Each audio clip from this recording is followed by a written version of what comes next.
చూడంగానే మజా వచ్చిందా?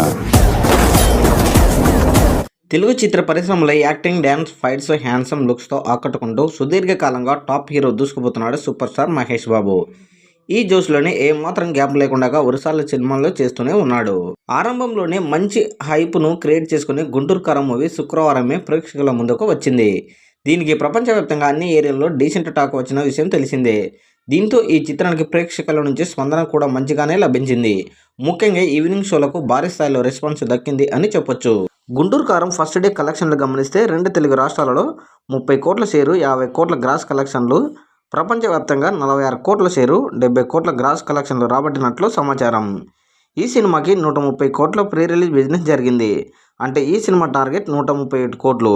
ఫస్ట్ డే వచ్చింది 46 కోట్ల షేరు. అంటే మరో 74 కోట్ల షేర్ కలెక్షన్లు వస్తే ఈ సినిమా లాభాలలోకి వెళ్తుంది. రెండవ రోజు కూడా 30 కోట్ల షేరు, 50 కోట్ల గ్రాస్ కలెక్షన్లు రాబట్టవచ్చని ట్రెండ్ వర్గాలు వెల్లడించాయి. 2 రోజులు పూర్తయ్యేసరికి 100 కోట్ల గ్రాస్ కలెక్షన్లు రాబట్టుతుందో లేదో వేచి చూడాలి. 3-4 రోజులలో సంక్రాంతి పండుగ కావడంతో టార్గెట్ను పూర్తిగా బ్రేక్ చేయడం కష్టమేమీ కాదని ట్రెండ్ వర్గాలు చెబుతున్నారు. గుంటూరు కారం బాక్సాఫీస్ కలెక్షన్లపై మీ అభిప్రాయాన్ని కామెంట్ రూపంలో తెలియజేయండి.